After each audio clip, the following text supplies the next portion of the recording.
Welcome to episode 4 of The Secular Buddhist.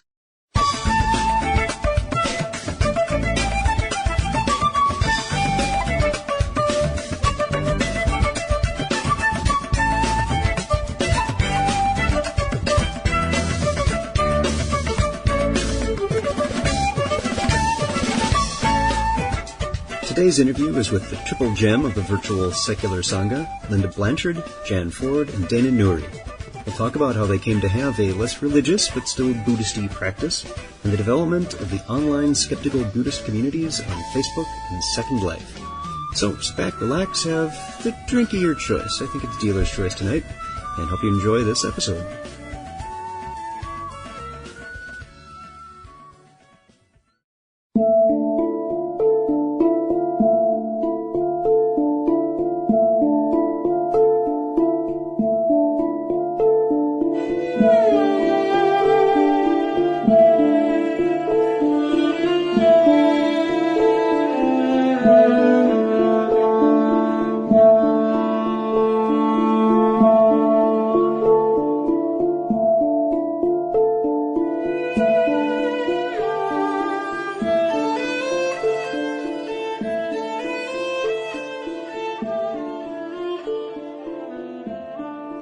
Isn't that beautiful?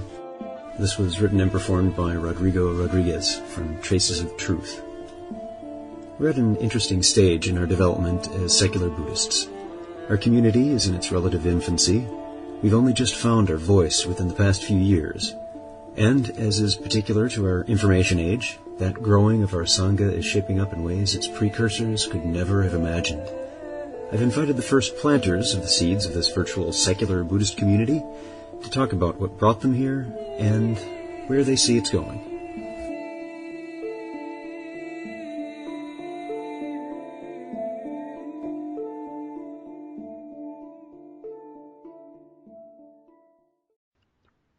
Hi everyone, tonight we're doing an interview with Linda Blanchard.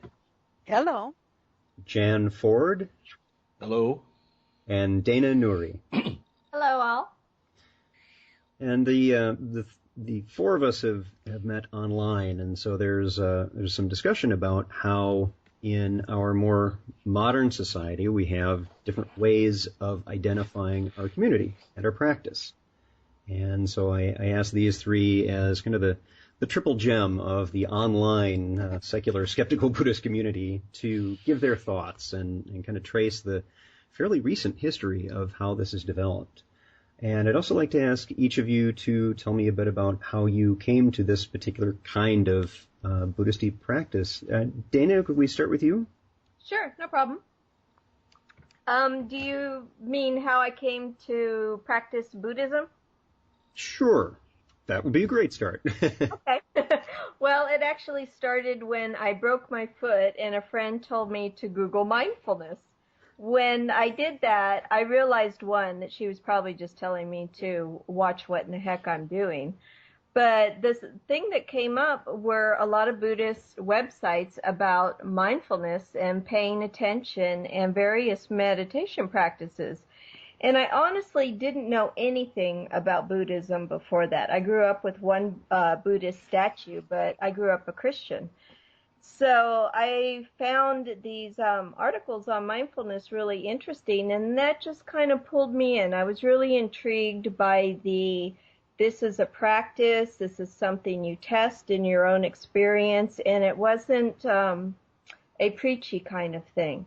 So I got involved with local Tibetan Mahayana Buddhists, and I took a 2.5-year course, but that got to feeling really religious to me, and I left that, and I ventured into Zen and Theravada, and I really did identify with those practices in a lot of ways, but there was still a lot of superstition and stuff involved that I wasn't comfortable with. And about the same time, for my job, I was in Second Life, and I decided to look up Buddhism in Second Life, and I found the Skeptical Buddhist group, and that really caught my eye. That group really appealed to me because they were looking at the teachings thoroughly with a critical eye and really questioning some of these metaphysical and superstitious kinds of things that seem to be in the teachings. So that's kind of the path that I've taken over the last few years, and I identify much more with the secular Buddhism because it does kind of filter out the stuff that I consider religious nonsense. Mm-hmm. Not meaning to offend anyone, but Yep. I like the core practice, so I call myself, I don't call myself a Buddhist, but I say I practice Buddhist teachings. Mm-hmm. So that's Excellent. me. Thank you. Jan, how about you? How did you come to this kind of practice? Well, through the martial arts, I guess you would say, but I started training in karate in the end of the 1950s, and of course, obligatorily, one had to practice Japanese karate customs like bowing and even some kind of at least lip service to meditation, and that was in the end of the beatnik period, and so I was reading Jack Kerouac and Gary Snyder and all these people, and to me at that time it meant something about Zen and Zen koans, trying to figure that out, trying to use that for concentration, improve my martial arts experience, and over the decades that was pretty much my approach to things, but I of course went beyond just practicing into reading, but mostly into Zen and into Taoism, and trying to figure out, which one I thought was more relevant for my life. So fast forwarding a few decades, 2.5 or so years ago, I got on to Second Life, and if there was any purpose I had, it was simply to, an ethnographic purpose, is to explore this online world and see all the kind of stuff I could see there, to see what was happening and try to make some understanding of it. But in the context of that, part of what I was doing was exploring all the various Buddhist sites and similar practices. And eventually that led me to the skeptical site. And once they had told me to join them and seem like a friendly group, which I did, I started getting more involved. And in fact, within 2 or 3 weeks, Linda couldn't make a class one night, and I said, "Gee, Linda, I'm so sorry that we're not having class tonight." And she goes, "Well, we can have it, Jan. All you have to do is read it tonight." And so I said, "Well, I'm reading Stephen Batchelor's book, so I'll give a talk on what is this." And that's what I did. And somehow I've been sucked more and more into this reality. And, since Dana has also opened up her sim, I've helped her out with that and tried to, now I, like Dana, don't label myself a Buddhist, but somehow, like Dana, I find myself speaking for Buddhism, certain kind of Buddhism here in Second Life, but and really trying with the intent of building community. Mm-hmm. Excellent. Which has led me again to more academic study. I also teach the anthropology of religion, so this has helped me immensely, and I'm going to be teaching a seminar at Antioch University in the fall on Buddhism as well. So here I am, not knowing that much, but somehow representing myself to other people as if I do know something. We all have to start somewhere. Absolutely correct. Yeah. Yes. Yeah, and the fact is, I think compared to the average person who really has next to no experience with Buddhism beyond knowing who the Dalai Lama is, the people on this conversation are fairly well read and would be considered very knowledgeable within the field, much as we ourselves may find some of our knowledge lacking. Absolutely. Yeah. Linda, how about you? How did you come to this practice? Well, my experience is a good segue from where you are right now, because I started from knowing just about nothing. I actually picked up Buddhism from reading a description in an ancient copy of the Whole Earth Catalog. I know that catalog. In which it was described as a joy-centered religion, which seemed fascinating and just what I was looking for. But back when I first got introduced to Buddhism, there just really weren't very many good books for Westerners coming new to Buddhism. There was a lot of stuff written by monks, Asian monks, in that sort of, especially in those sort of Zen styles where they say these beautiful, mystical, obscure things. And when I could make sense of it, it seemed really logical, but most of it was a mishmash of stuff I couldn't really understand. So then you sort of have to skip forward a decade or two. And when I came into Second Life, like Jan, just to see what it was about and see what was there, I was drawn to the Buddhist sites, but none of them really answered my particular sets of questions. It wasn't really easy to ask my questions in some of the sites there. It wasn't as interactive as I liked. So I did what I saw everybody doing in Second Life, which is if there isn't a group to join that fits your needs, you just create one. And so I started the Skeptical Buddhist site, building things, and invited people and had talks in which I chose as my subject anything I had a question on, and was amazed at the quality of the people who showed up, the breadth of experience in Buddhism, the wide range of knowledge from none to former monks, and over time really got most of my questions answered. Jan's suggestion that we work our way through Stephen Batchelor's book was probably really a turning point for me, because it was like the third time I'd read it when he had us working through it, and having people to ask when I got stuck and really couldn't understand quite what was being said was really, really helpful. So it's been a little bit like the blind leading the blind, but Batchelor, in his book, in that particular book, Buddhism Without Beliefs, he talks a lot about trying for a new sense of community in which, instead of having a real top-down hierarchy for religion where you have monks who studied for years and they hand out little bits of information, and the parts you don't understand, they're forever telling you, well, you have to have practiced a lot more to actually get this bit, that sort of thing. Instead, having it handed from person to person. And so that's the sort of aim that the Skeptical Buddhist Sangha has had, to be peer-to-peer rather than monastic to layperson. Mm-hmm.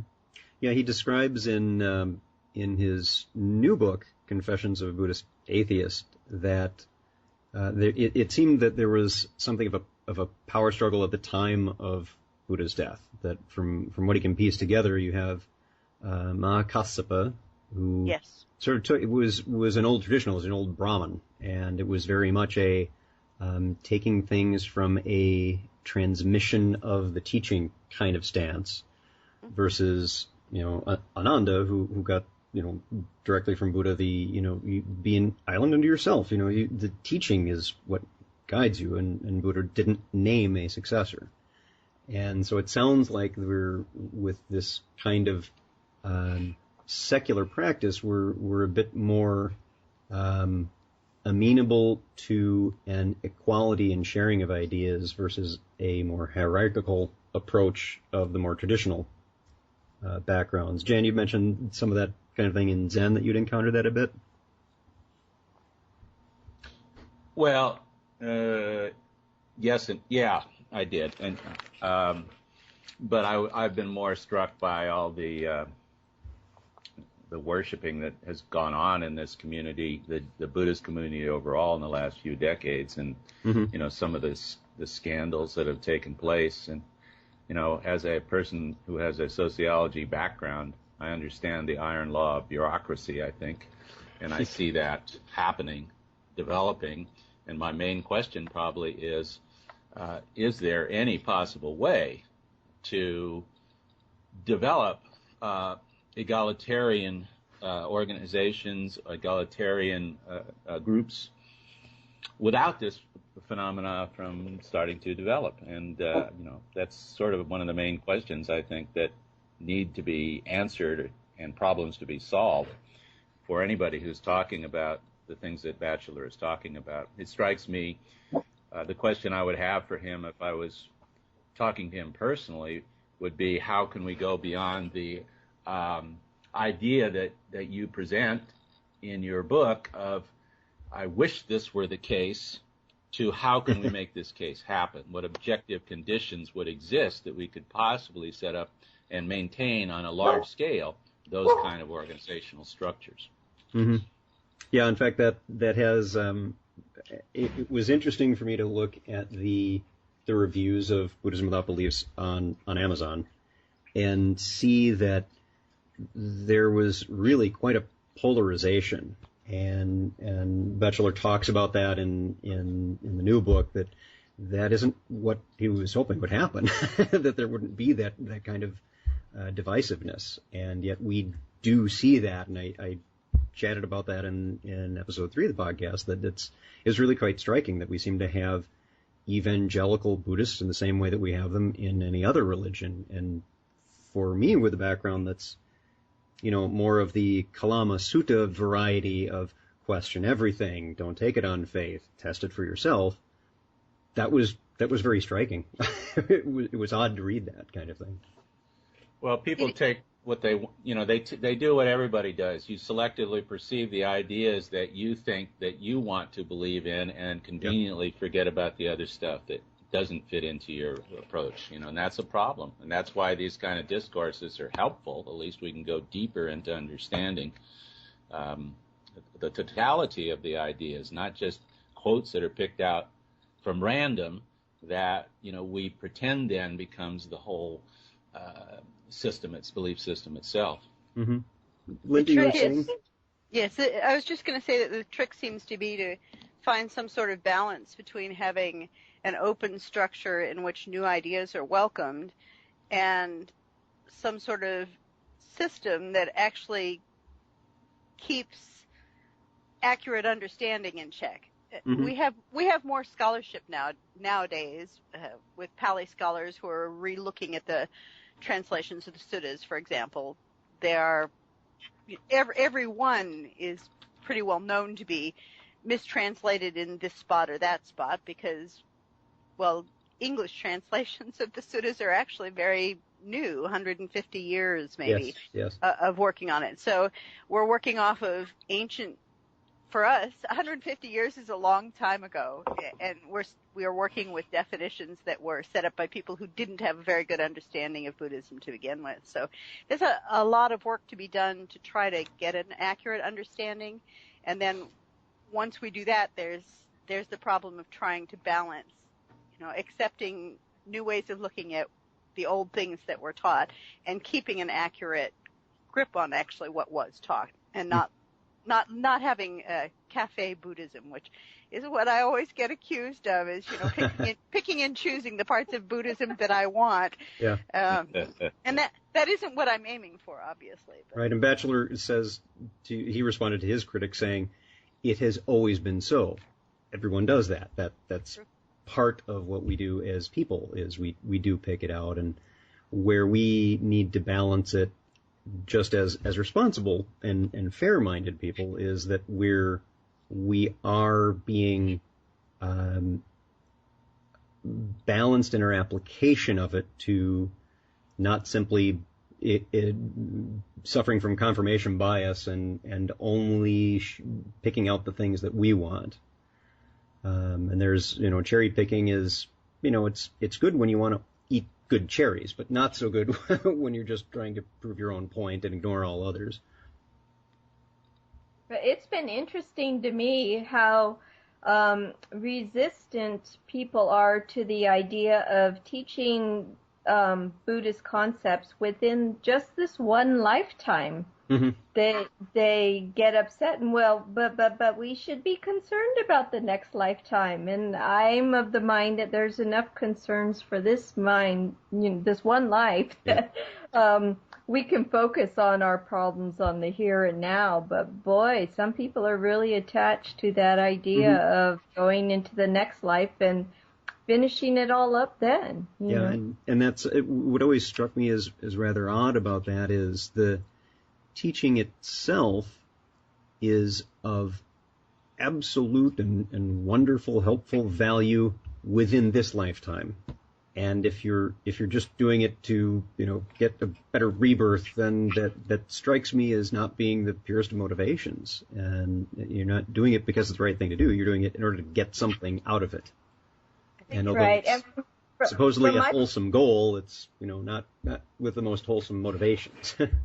Right. And from my point of view, there is only this lifetime. I don't agree with rebirth after death. I really believe that when the Buddha spoke of rebirth, he was referring to how the sense of self arises, the ego arises over and over until we catch on to it and we stop believing that.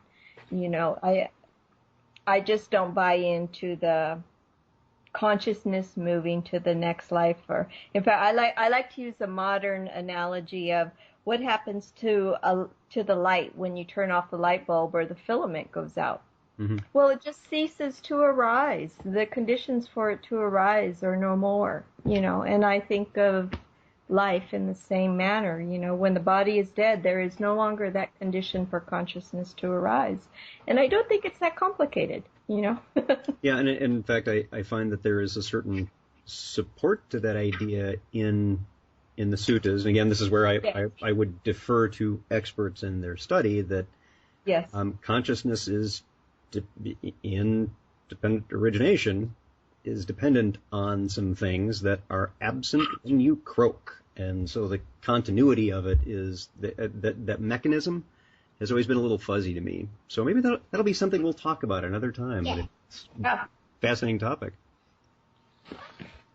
So tell me, I want to kind of guide us on to the whole development of an online secular skeptical Buddhist kind of practice and community.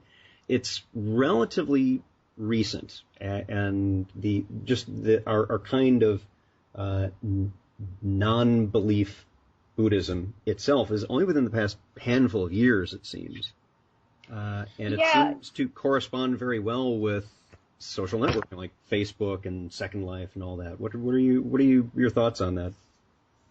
Yeah, I found with going to in-person sanghas in the area throughout California that they all followed a very traditional style in school, whatever that was.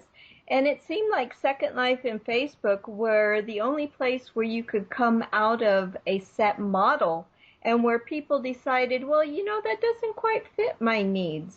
And so they would create something that fit their needs, and secular Buddhism happened to be it, or in skeptical Buddhism, however you want to word that, that there is, it seems, a very large need for Buddhist teachings without the religious ritual and prayer and flags and all of that.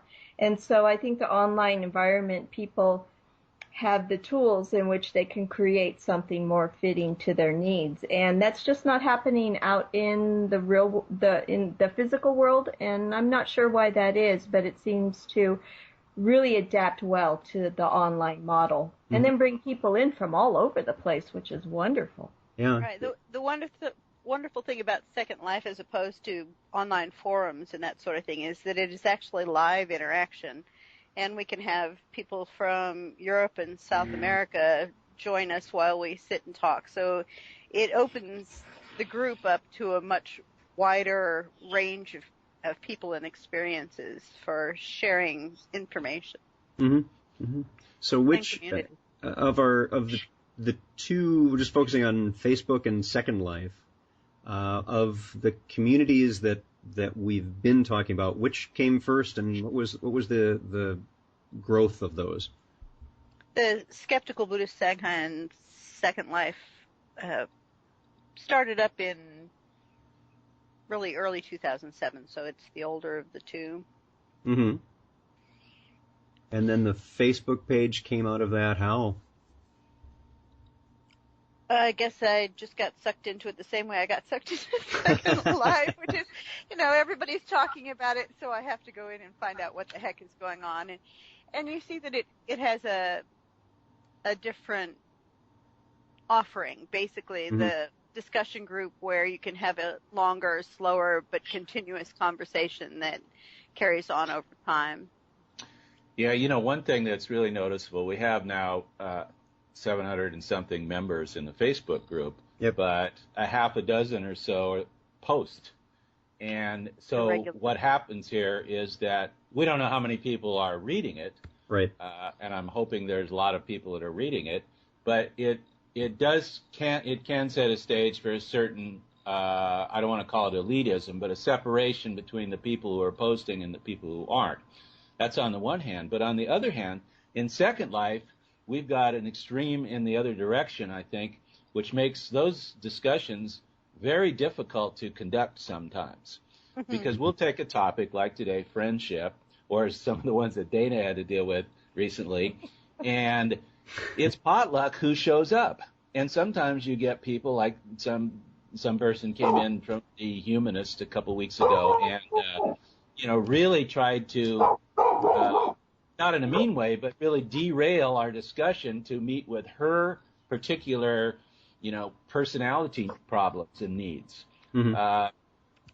When we hold a discussion, we announce the topic. We may tell people it's from Buddhism Without Beliefs or what have you, and very few people, if any, actually do any background reading. So we have a classroom, so to speak, or a discussion full of people at uneven levels of development who have a lot of kind of personal needs or personal questions that they want answered, regardless of the topic.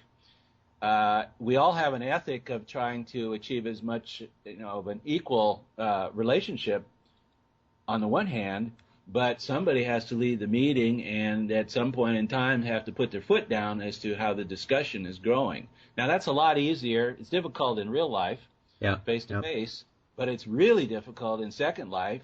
For me anyway, I like to use my body power to be able to control the discussion sometimes and say, hey, hold on, we'll discuss that in a minute. I use all my gestures and so on. You try to do that in the text chat, and people may or may not read it because there's 4 other text chat discussions going on at the same time. So it's a little bit frustrating that way. If they're just ranting, they're not going to listen to you saying, can we please return to the topic?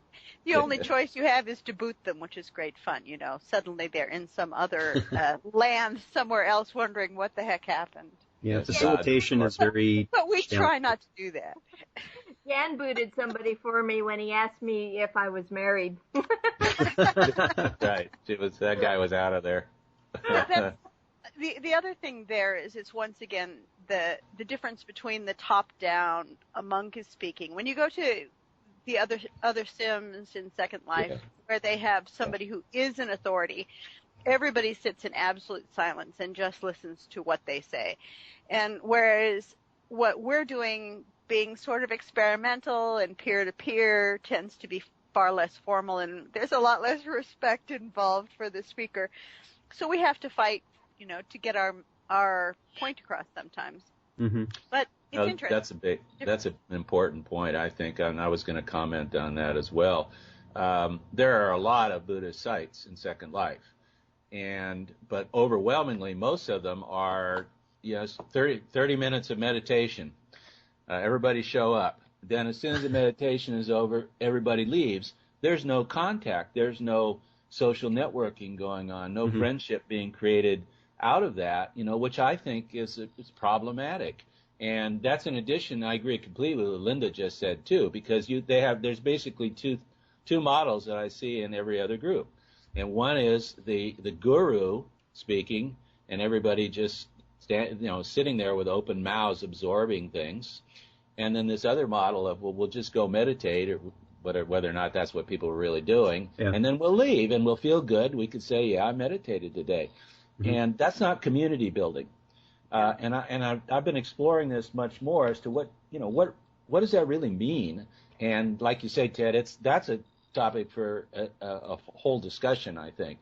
But I just wanted to make the point that I think what we, the three of us and our other friends are doing is really unique right now in Second Life. And whether it's quote unquote successful or not remains as a model remains to be seen. I'm hoping, and I'm committed to stick with it because I've been involved in social movements all my adult life, and I know how hard it is to get anything happening that is new and creative, and it's frustrating. Most of social organizing is frustrating, and you know this too, is very frustrating work. Yeah. But sometimes, man, when it pays off, it's really wonderful. good. Yeah, and I think you hit it right on the head is that what you're doing, in particular with the right now open model, the peer-to-peer stuff, Linda, as you were saying that you have, it is very challenging and it is experimental because we're trying to remove that hierarchical structure from it. And Jen, what you were describing about, people are showing up and they're listening with mouths open, maybe not minds open, but mouths open. They may be doing some mouth breathing. It's not. This is as I see it, a tool that is used for fun. It's used for social networking, and it's for interaction. And that's where, to my mind, this is where engaged Buddhism comes in, where it's not just you gather together, you sit quietly, and you break.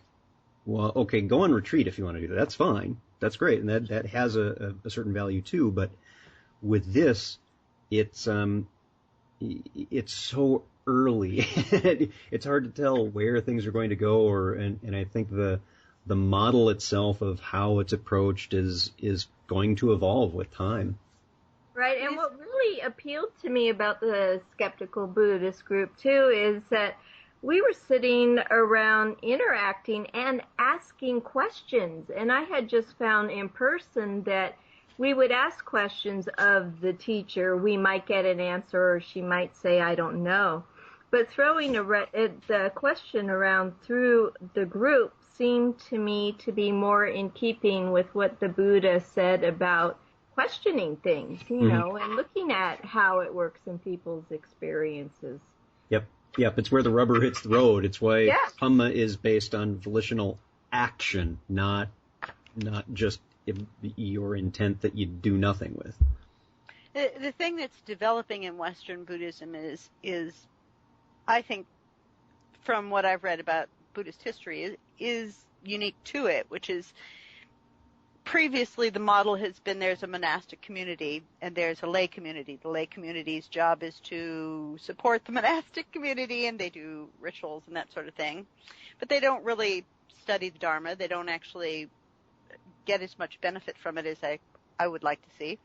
And then there's the monastic community, which pretty much devote their life to the practice and get a lot of benefit out of it. But there's that engaged Buddhism in between, where there's something that's neither the just rituals and support of the lay community nor the whole life dedication of the monastic community, but there's actually a living practice where just regular folks go out and engage with the world and actually do spend some time actually studying and trying to understand the Dharma. Mm-hmm. And I think that's what we're trying to do basically with the Buddhist, our Buddhist community in Second Life is engage there and then bring it back out into the real world. Mm-hmm. Yep. Yeah, but if you look at the demographics of the so-called Western Buddhist, it's upper middle class, usually white, highly educated person. And for some of them, it's not a way to get rid of this individualistic idea of themselves as self-centered, narcissistic individuals, but in fact a way to intensify that, support it, yeah, to retreat from the socially problematic issues of the day, a retreat from what we would call a socially engaged Buddhism. And we've all seen this, and it's a struggle for everybody. It's just like that saying, every day I get up in the morning and I'm torn between, trying to live a simple life and changing the world. Yep. And for some people, living the simple life means retreating from it, right. To engage in further in kind of a self-centered, self-absorbed a lifestyle.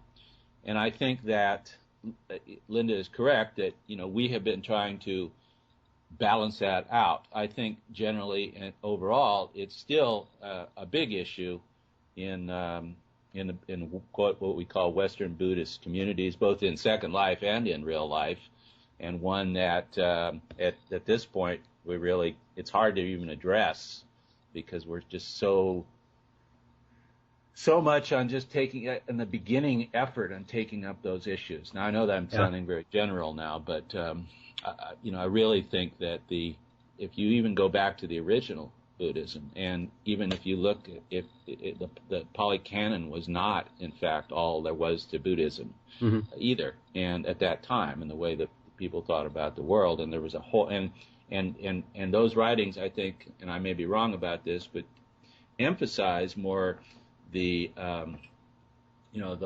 monastic aspect of things. Yeah, absolutely. Yes. Even though what they meant by monasticism, not Christian monasticism, obviously, but it's an engaged monasticism.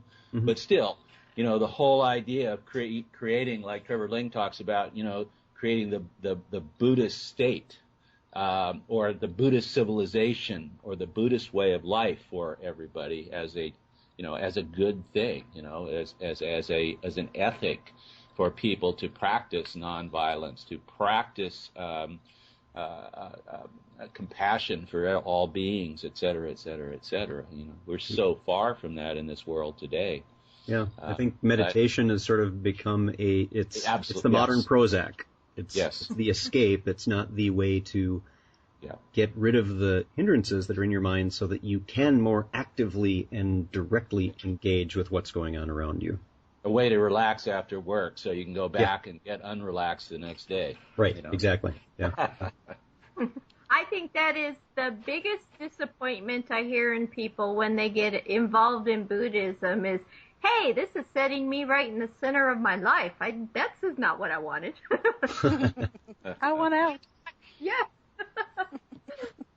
So let me ask, I wanted to bring in one more question to the group is, what do you find as the biggest advantage or bonus to you personally in your journeys of having a less religious and more secular practice of early Buddhist teaching? For me, I don't seem to have a lot of ability to rest on faith. I think that's the bottom line for me, is that I'm really only good at believing in what I can pretty well practice and see for myself. Mm-hmm. So stripping Buddhism of the extras that, in my opinion, got added later, and really don't even fit with the teachings, like reincarnation and motivating me to cling to my future self seems antithetical to the actual practice of letting go of the self. Mm-hmm. So a secular, non-religious Buddhism is just logical. Yeah. It answers the questions I have and makes it so that I can focus on what's important rather than on extras. Dana, how about you? Yeah, I agree with everything Linda said, and what's really impressed me in my practice is the way it has helped me fine-tune my critical thinking, examining the world around me, but mostly how I operate in the world, how my own mind works and will fool me, and seeing through delusions has been an amazing process for me. And it really is lifting in a way that's kind of hard to articulate. Mm-hmm. It's see things as they really are. See it as they really are. Right. And I realize that everything we experience is real.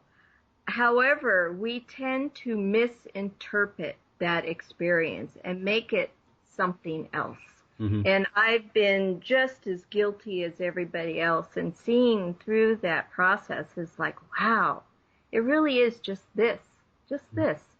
And that's why it's very much a practice, because we're not perfect at it. We need to continue to do it, and we're always going to have ups and downs with that practice. Yeah. And the amazing thing is, it takes a lot of diligence and a lot of practice. It's not something that you can just read about and say, okay, I get it, and go on your merry way. You really do have to apply. And it's a lot of work. And sometimes I wonder, what keeps me doing this? Mm-hmm. This is hard work. But there are huge benefits all along the way in seeing the way things are, getting out of my own way. And it really does alleviate suffering in all kinds of ways. Yeah. It's been an amazing process. I think you've hit on the distinction that's been rolling around in my head a bit about why I'm not just a secular humanist. And mm-hmm. why, when I'm looking at things from Center for Inquiry, and I see that Paul Kurtz is asking for, how do we get this inculcated into our daily lives? Well, yes, absolutely, you're right. But I've yet to see any actual offering of practice for that. And for us, it's the viscerally teaching, the practice of meditation helps us with that awareness and the tools and the moral grounding. Yes, exactly. You had a quote from, I don't know, maybe Sam Harris on an earlier podcast of yours about killing the Buddha. Yeah, well, about talking about Buddhist meditation and how that's going to miss the mark sometime in the future. Yes. Yep. But it doesn't. The point is that if you separate just meditation from the Buddhist teaching, you lose 90% of what makes the meditation work, which is understanding where we are, who we are, how the world works, and having the tools to actually see that. And the moral grounding is critical. In fact, specifically, you lose 1/4. You lose 2 of the 8 of the Eightfold Path. That's right. Jan, what have you found is the thing that has been the best part of having a non-religious practice for you? Well, that's a good question. Because I've been involved in a sociological practice for 50 years or so, I'm pretty sure I have a good understanding of the social construction of reality, and the illusions that we create, and but I think in the last few years, where I've taken this more particular practice up in Second Life and formed relationships, it has really made me center a lot more on mindfulness and in my daily life. In much the same way as when I was working with spousal abusers a few years ago, or a decade or so ago, where I really, how do I want to compare that again? Where I really paid attention, say, to my own anger. I felt like if I was going to be leading psychosocial groups of convicted spousal abusers, I need to examine my own practices, not in spousal abuse, but in anger. And so I became very mindful, for example, of driving in traffic, where I'm always in a rage, or I always was in a rage about people cutting me off. Gesture with all your fingers, That's right. And I would talk to guys in the group about this, and talk about it's not that I don't get angry, it's just that I try to find a way to be able to deal with that anger in such a way that doesn't bring harm to others and to myself, And so I think in an even broader way, in the last few years here, I've been focusing in more and more on this in my idea in general. And I've also intensified my Tai Chi practice in the last few years, and these things, of course, fit together very well. So, that's, I think, if I had to look back and think in this recent period, the biggest gains have been friends, really good friends, and I think this, much more of a practice of mindfulness, as well as the academic knowledge I've picked up too, which is important. Linda, you had something to add? No, not really. Okay. What I'd like to do is, as I mentioned earlier, I wanted to read a quote from Buddhism Without Beliefs and get your thoughts on it. It is no longer possible to maintain that Dharma practice has remained unaltered since the time of the Buddha. It has evolved and continues to evolve distinctive forms peculiar to the conditions of the time. It has survived precisely because of its ability to respond creatively to change. Do you three see the outcropping of the online community in the fact that we're not finding necessarily as much in-person local contact, but that the promulgation of online communities is maybe that first big step in that evolution? I hope so. Tell me more. I'm hoping that we are providing some kind of influence that is going to go out into the physical world. I would really like that.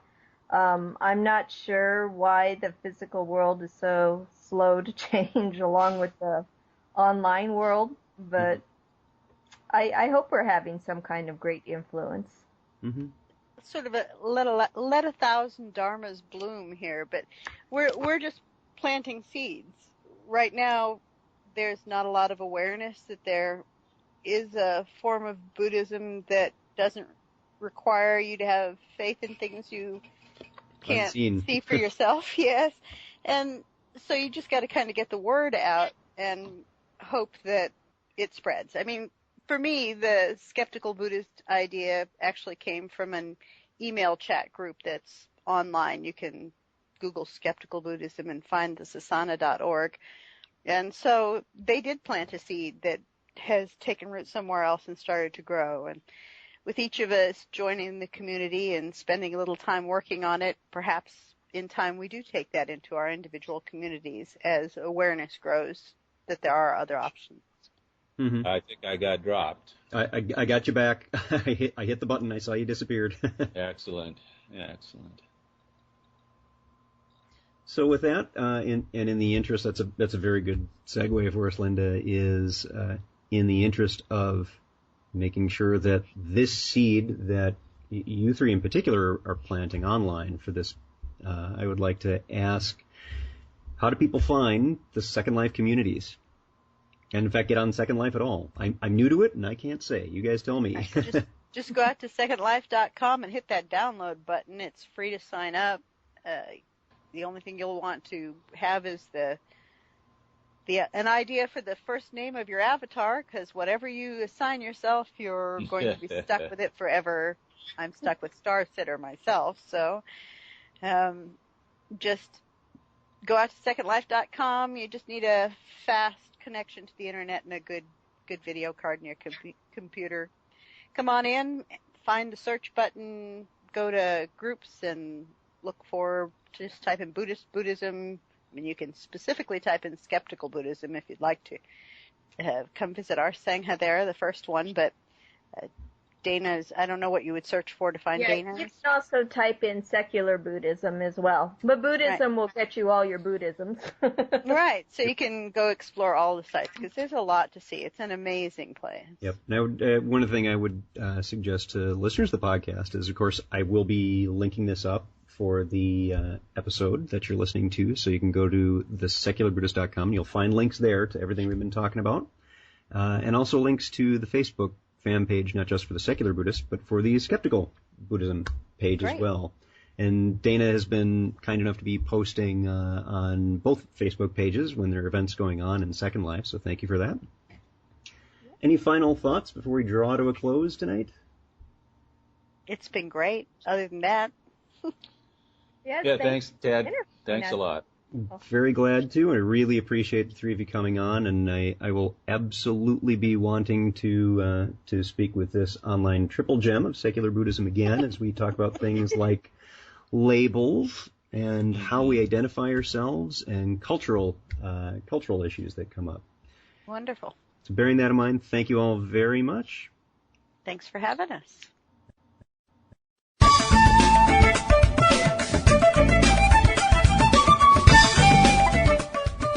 If you would like to learn more about something you've heard in today's podcast, please come visit the website at www.thesecularbuddhist.com. Each episode has its own page with show notes, references, and links to source materials. You'll also find resources on Buddhism, critical thinking, secularism, and links to the Secular Buddhist Facebook fan page. The music for the Secular Buddhist is used by permission from John Kaizen Neptune CD, Steps in Time. Additional music is provided courtesy of Rodrigo Rodriguez. John Kaizen Neptune and Rodrigo Rodriguez websites are both linked on the Secular Buddhist on the About Music page. Until next time, remember, every moment, every single moment, you choose. Make it a good choice. See you next time on the Secular Buddhist.